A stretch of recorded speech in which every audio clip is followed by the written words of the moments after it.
Welcome to What Works, where we hear from leaders of nonprofits who share real stories about what makes impact possible and how to really make their organizations thrive.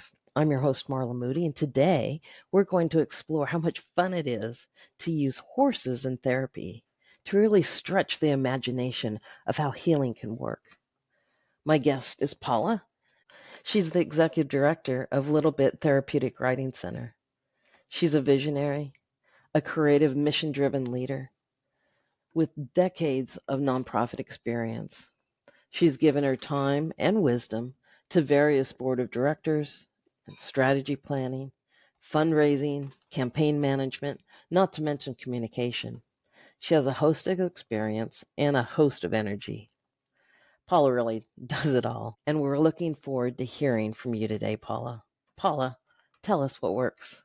How was that for an Thanks, introduction? Marla. Try to live up to that introduction. I'm executive director of Little Bit Therapeutic Writing Center in Redmond, Washington. We provide equine assisted services for people with disabilities. Our mission statement is that Little Bit Therapeutic Writing Center is a community where horses transform the bodies, minds, and spirits of people with disabilities. Paula, I love that. And I think I told you last time we were together that I had to draw a picture once of like what I would love to do. And it was a ranch with horses to do just what you're doing. More on the healing emotional harms and stuff. So when I knew I got to talk to you, I was just so very excited. What is it about the nonprofit sector that draws you? Wow, I got started.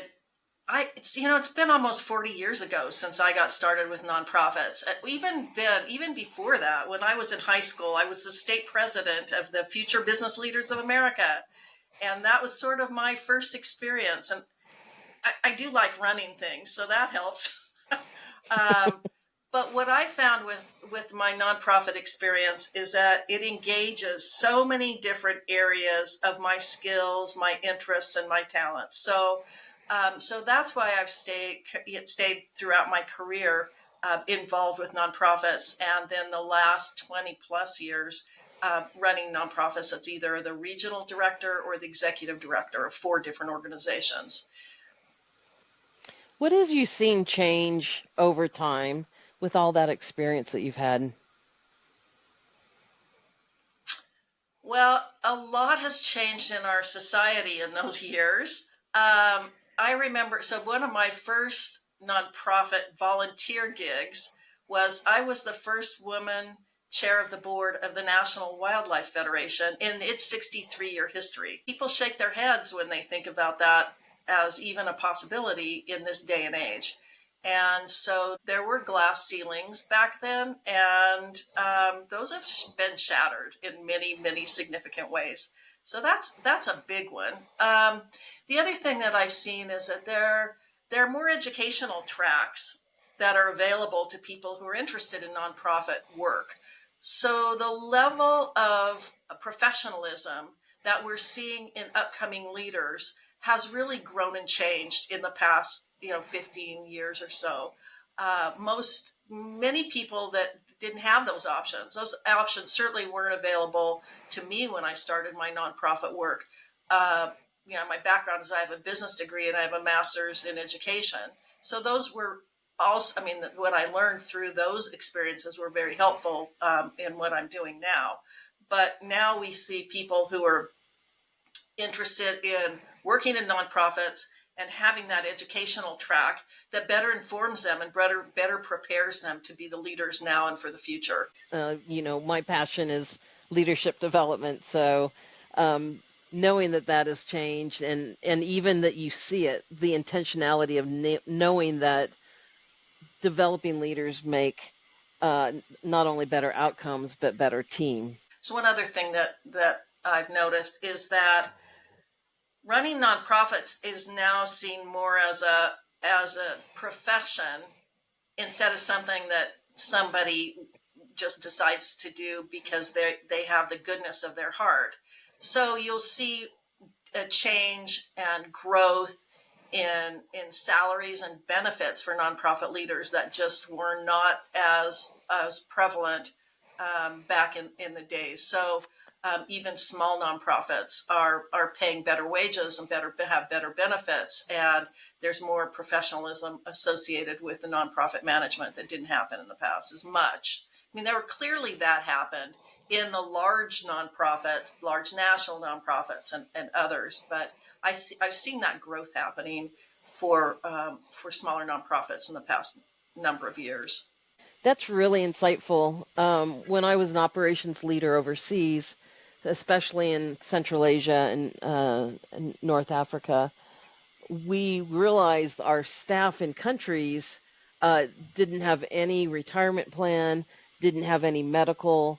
Largely, a lot of the countries that just don't have insurance and things like that. So we had to develop our own for our company, our own retirement plan and medical plan and things like that because like you said, it's there's one thing about volunteering and you have a backdrop of other things, but when you dedicate your whole life and don't have even medical and health, I know that some people don't even want to sponsor you because they feel like, well, we're going to have to provide for you until you die instead of provide for you while you're working. So that's really insightful and important. I think sometimes we forget that we don't have to have a poverty mindset to be Right. able to do good work. Yeah, absolutely. When it comes to finding talent, and I do know sometimes um, to woo people into the talent. We want quality people to come. Sometimes it's hard to find them, and other times it's also hard to keep them. What are things you've seen in that area? Our organization has 63 employees and in a variety of different roles, but we have a couple different professional roles that are really important and sort of challenging to find staff. And one of the things that's made a difference, well, there are two areas that I can talk about. One that's made a difference, and this is our industry, the therapeutic riding industry. The executive director at PATH International, which is the Professional Association of Therapeutic Horsemanship, and Hmm. they certify centers like ours. And one of the things they've noticed in terms of their ability for centers like ours around the country to find instructors, those are the individuals who work in sort of a classroom setting around learning horseback riding skills for people with disabilities, is that since COVID, people have learned that they can work in different ways. They can work from home, and many people enjoyed that opportunity Hmm. and decided not to go back to working in an office. And for us, we can't do we have to have people in the arenas. It can't be a remote position. So finding those individuals and then having them go through the training and trying to find instructors that are skilled or trained or certified is a challenge for us. And the other thing that we're still working on and trying to grow is that, as I mentioned, that salaries are increasing and benefits are increasing. When we are in an area of the country where it's very expensive to live here, so trying to in our therapists, which are licensed physical therapists, occupational therapists, or speech and language pathologists, and the the salary ranges in the community, we have to meet those salary ranges if we're going to employ and retain staff of that education and stature and experience. And that we're always a step behind, it seems, because many people have the nonprofit mindset that we don't have professional wages and we don't have strong benefit programs. And so it started that people were expected to take lower salaries. And we're trying to get over that mindset and build those salary ranges so we can compete in the marketplace. And that's been a challenge too. Yeah. Retention is another issue, and the salary piece and benefits is a retention issue. There are some other things too, that our organization has worked carefully. Uh, engaging employees and trying to make sure that people feel like they're really engaged with the organization. In some ways it's easy, in some ways it's more challenging. In the ways that are easy is that people love to work here because of our mission, but there's compassion fatigue, there's stress related to it, there's all kinds of things that are related to the professional work that we do that sometimes makes it challenging to retain individuals. um, but we've also engaged in trying to change the culture of the staff and the organization to be forward thinking. So we do all of our employee reviews are all more of a coaching model. We use catalytic coaching. It's a forward thinking model instead of like, how did you do this year? We'll give you an 8 or a 9 instead of a 10. And that is not really helpful for the employee. And so many Right. wonderful things have come out of those conversations with our leaders and their staff that help them feel engaged and valued, and those are really important. There's some work we've done with the Gallup organization around employee engagement, and there's a survey that Gallup does around employee engagement. We've used that for a few years to increase and use the metrics around how we are engaging our employees. And then we also are building a strengths-based culture. That catalytic coaching part feeds into Mm-hmm. this because you're looking at a positive model about how to engage people, like using their Gallup strengths. It used to be Strengths Finder, to understand what people's strengths are and help them engage with, well, understand themselves as leaders and engage with others in the organization as leaders. And this is the first year that we're rolling the strengths assessment out to all of our staff, not just our leadership team. So we're doing things like that, other fun things to try and make sure people feel engaged and are having a good time. And so there are many things that we're doing to try and drive that retention and the employee satisfaction. Yeah, I feel that real tension, right? You need that quality, but that price difference. But yeah, I love that you're using different things out there. I'm very familiar with Gallup. I really think that's a wise tool to use as a team, and knowing yourself, especially knowing someone that you might not know how to leverage. You don't know why they always have to, do it this way. But once you start understanding that, just seeing how you can raise them up, and the fact that you are expanding it from the leaders to everybody. It sounds like you're working towards that everybody's a leader in their own right. Maybe not an uppercase L, but a lowercase as well. Oh, Um, sure, absolutely. Um, one thing when you come to as you were talking, like the diversity of what you have, because you have obviously administrators, you have different types of therapists, you have people that I'm sure just like taking care of property, taking care of the horses, like the diversity of what you guys are doing, even though it's a single focused mission, is quite large. As operations, I always felt like you had IT and finance and legal, and sometimes it was hard to make a team because they're like, well, I'm doing my little thing over here, and you're doing your thing over here, even though the mission was the same. What type of How do you do communication so that people communication activities to make people feel like they're part of a bigger picture or connect with others? So I think that's really important to happen. And I think our leaders, so all of our department managers and directors are on our leadership team, and they're all my direct reports. And I think some of the ways that they talk to to their staff and how we communicate with individuals overall really makes a difference. So for instance, our development director talks about how if the instructors in the arena or the therapists in the arena working with our patients and our riders, if they're not doing great work and they're not being successful, then the development department can't do their work.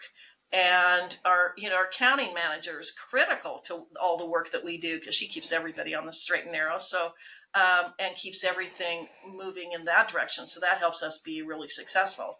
And yes, we're a large organization. We have a $3.7 million budget. So it's one of the largest centers like ours in the country. By budget size, we're in the top 5 in the entire country. So we're the largest center in Washington State. And and we've been very successful by being very fiscally responsible. Mm-hmm. But everything is interconnected, and it's the work that we all do together that makes us successful like that. And everyone has to feel like they have that important piece that makes us successful. And our community, when we've been around for a while too, so it's not we're celebrating our 49th year and anniversary this year, so 50th next year. So we've been at this for a while, and we built a large community, and we try to keep them involved, and we communicate with them, and but we talk about how our volunteers, we have over 300 volunteers that we depend on every week, and we communicate with them about their importance, and from the bottom, those working in the arenas, all the way to our board members. So everybody feels like they have a critical piece of what it does, what it takes to be successful. So what I'm hearing is you're keeping communication, being very mindful of communication and clarity of communication, which goes back to some of your background, I guess, as well. But how critical it is. And I even forgot about the volunteers, but 300 volunteers a week. Yeah. Wow. That's kind of like herding cats, huh? I'm not the cat herder, but yes, that's it. It can be because the volunteers don't have to show up for a paycheck. They do the work out of the goodness of their heart. But if they didn't, if they're not a part of that, then nobody could afford our services. If we had to pay people to help in the arenas or to help out on the property, then nobody could afford our services. Yeah. So because of we do charge fees for our participants, but they pay less than 40% of what it costs to provide the services, because the business that we have is very expensive. Yeah. Horses are expensive, and we have 32 horses on our property right now, and they eat a lot and do a lot of other things that require that management. Um, and they're a critical part too. And so all the communication strategies are around making sure everyone feels like their role is really critical to our success. Yeah. I love that. And the fact that you have built that community and that there's so many volunteers shows that you're showing value, and that the mission, the reason you're doing it is worth it. But to make it affordable for people who, especially, there's a lot of people who need it that just don't have the resources. So I just want to thank you for that. It's just my heart to care for the people who need to be cared for, and sometimes those are the ones that the need it the most can have it the least. So I love that model. Sure. You We also have tuition aid that our donors are wonderful. And obviously they are a large part of making sure that we can make our services affordable. Yeah. And we have a tuition aid program. So even those that can't afford that 35% of the fees cover, the donors help provide tuition aid that donors, individuals, and foundations and others uh, provide the resources so that we can help those who can't even afford the low cost that we provide. That's wonderful. Thank you, donors. Yes, indeed.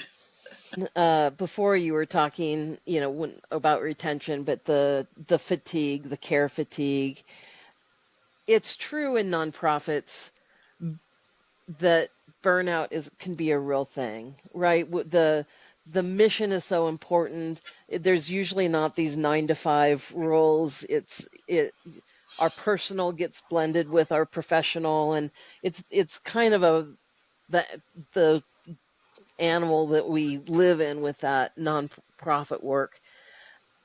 But but burnout is really an important thing to look at, both from retention point of view.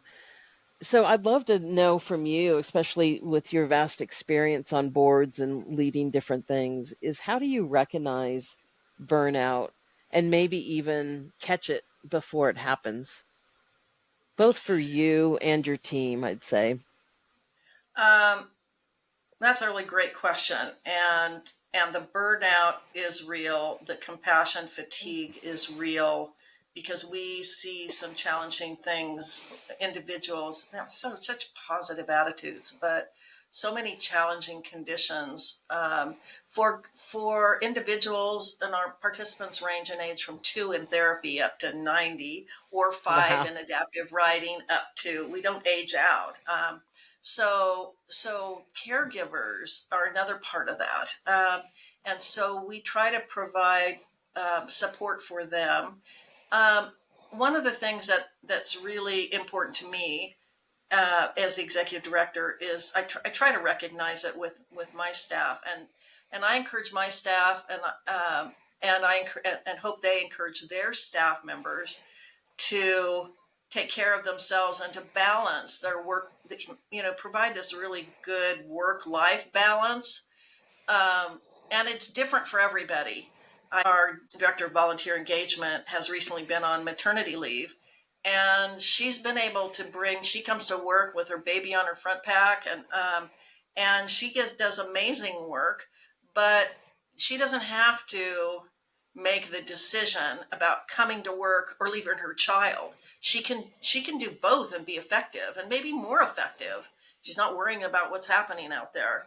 And it's different for everybody because not everybody has a young family, but we have staff members who have older parents that they're taking their caregivers for. So I'm trying to be really cautious and careful, and try to encourage them to balance their families are really important, and if they don't balance that, then they're not going to be effective here, and we are going to burn them out, and we can't retain them. And one of the things too is that by providing those opportunities, I recognize that we may not be the highest paid salary in the community. And we all would love to make more money. I mean, who wouldn't? But by having that balanced lifestyle that they want and need, and balancing out their backgrounds and the areas that they need support in, and giving them the time and flexibility to engage with other interests, or to take care of family members, or whatever that is, it sort of balances out the little bit lower income levels that they have. So I'm really proud of being able to support them in that way. We do have, of those 63 women on our staff, I think 63 people, 60 of them are women. And Oh, so, wow. so oftentimes, part of that is because we don't pay the higher salaries that someone who's a full time family support person they may not be able to afford to work in this area, and they also oftentimes will have different kind of family requirements than others might, and so I try to support them with whatever they need to be successful in both their professional and personal careers, so that we retain them, and we have really good retention rates. So I'm proud of that. That's really shows a lot, to have that much pressure with the finances and stuff and having the retention rate. One word that I kept coming to mind as you were talking is that flexibility to work around a life. As leaders, we can be guilty of it, is you see the task and you see what needs to get done, And it's easy to forget the fact that they had to leave their, elderly parent at home, or they were up all night with their kid, or, Right. life happens. And for people not only to want to show up to work, but especially in the kind of work you're doing where there's a lot of care and attention, and we harm people when we're not doing well or not rested. Sure. And so what a wonderful thing to go to care for people wholly, and give them that ability to show up their best at work. So I love that. Yeah, thank you. And then, the other thing too is that, some people may look at our staff and say, wow, you're all, it's all women who run the, and I'm like, yes, we are strong, capable women who have been running this organization, for mostly women who've been running this organization since its inception. We put it out there as a positive because it's great. And we have some amazing staff people who are significant leaders in their own right. Uh, how exciting. I'd love to meet them sometime. Well, come on out. Okay. Hey, I have a question. You have a lot of experience as a woman leader. I have some uh, being an area operations leader for Central Asia. I have a little bit too, where I was the first woman area operations leader. So there is that resistance, but I would love for you to encourage women leaders, maybe both executive leaders and those that might be leaders and they don't even know it. They've never been believed in. What would you want to tell them? So in the nonprofit sector, I think, so I can, advising about being in a role similar to an executive director or CEO is to, now when they can get the education that gives them the foot forward, because it's widespread now. So many people will have that education. So making sure that they have the kind of education that they can get, because there's so many parts of being a strong leader in a nonprofit. You need to know the financial side is absolutely critical for success in the role that I have. And you need to know the communications piece, and you need this, staff management. There's so many different roles that are wrapped into an executive leadership role that are really important. I think one of the reasons why I've been able to be so successful is that, as I've shared with you, I've been on boards nonstop since I was in my early 20s.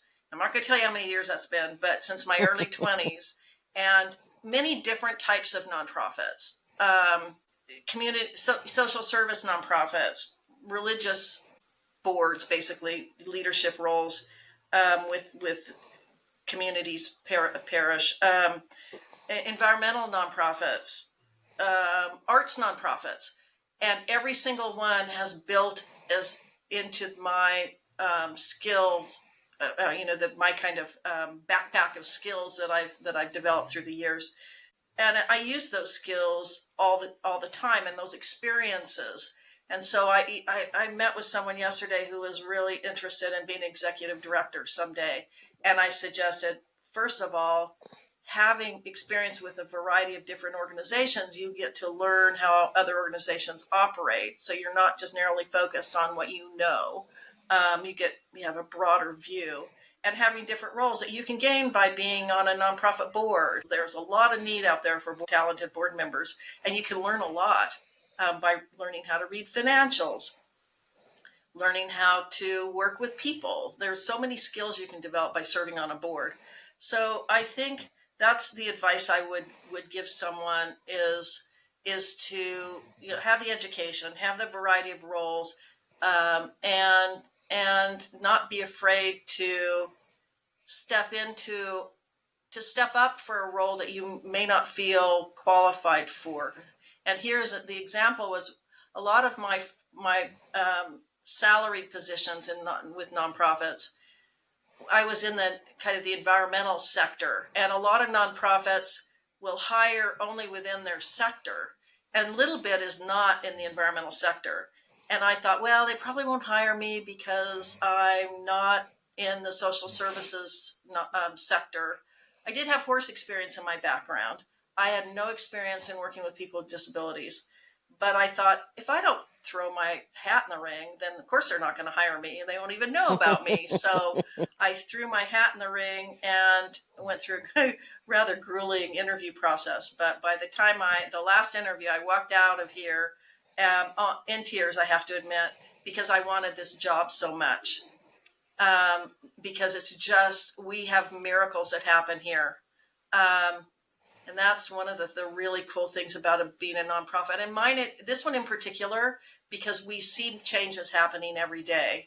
When you're in the environmental sector, it's the long game, because the work you're doing oftentimes doesn't happen overnight.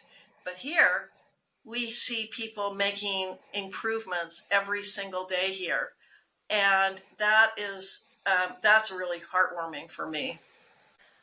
That sounds like a wonderful place to close, even though I have 50 other questions scrolling in my head.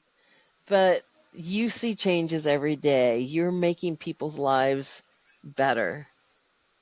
And that's a beautiful thing. Thank you for doing it. I love the idea that everything you've done in the past has helped you get to where you are. Not just like, look at me, but the impact you're making on lives around you, on your leadership team, on everybody that's working there, all 63 people, plus the 300 volunteers. You confidently, and maybe look confident, maybe it wasn't always, but you chose to step ahead. I love that you said you might not get hired if you throw in your hat in the ring, but you definitely won't get hired if they don't know about you. So I've heard that women sometimes look at the list and say, I'm not qualified, where men are like, well, I can do the job. But, there's much more willing to do that. So thank you for being an example of being a learner and being serving in so many different ways. And as you're serving, you just are gaining that knowledge and experience. So Yeah, thank you thank very you. much. I was going to share learner's one of my top five skills, my strengths. But can I share a story with you? Because I love this I story. I Because a would lot love of that. people, we've talked a lot about the leadership and the business side of it, but we haven't talked about, well, why horses? And I always think that that's something that people like to know about. And maybe people understand how valuable that relationship between animals and people are. But let me give you an example of a story where one of our horses was just really amazing.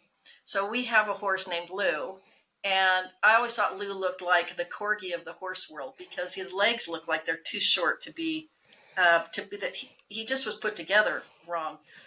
But we had a leader who was leading him from the halter rope at his head, and it was a therapy session. So we had the therapist always is on the left hand side of the horse.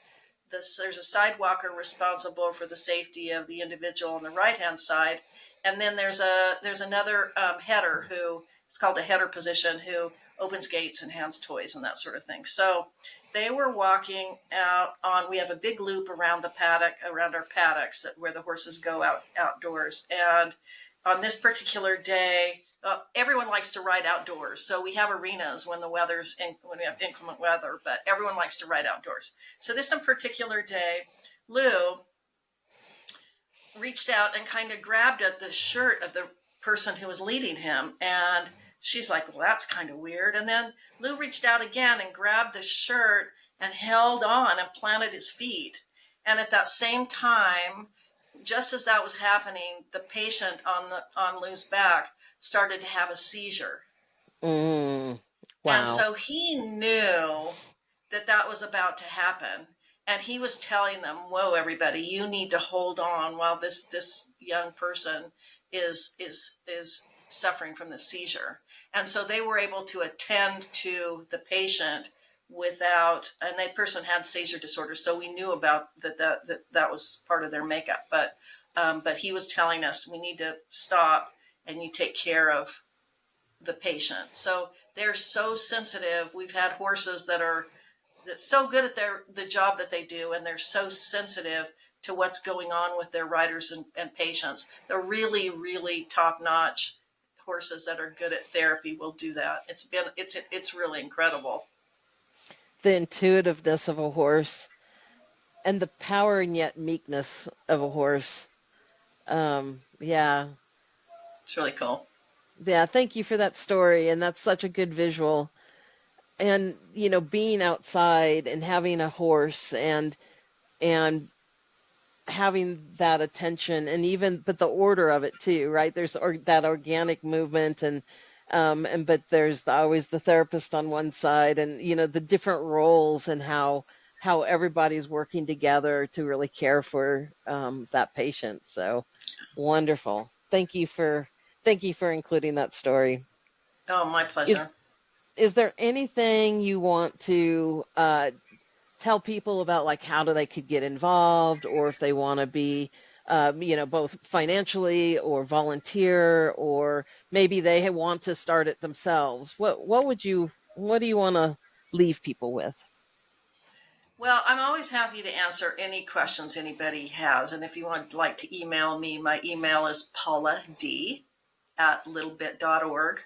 Our website is littlebit.org, and there are opportunities to donate there. There's opportunities to see about more information about our horses, about our staff, about how to become involved as a volunteer, about how to be involved as a rider or patient. So lots of information. There's some wonderful stories on our blog section you can find it littlebit.org/blogs or blog, maybe not plural. And there are a lot of stories there and videos there that you can see that are really pretty cool. So I'm always happy to steer people in the right direction if they have an interest. And I hope that this is impactful for people. Wonderful, Paula. And we'll put that in the show notes so that people can access that again. So well worth looking at. So thank you so much. We're going to end here, and um, it's been a pleasure. Thank you, Paula. Thank you, Marla. I really enjoyed meeting you and being able to share my story with those who watch your blog. Awesome. Thank you.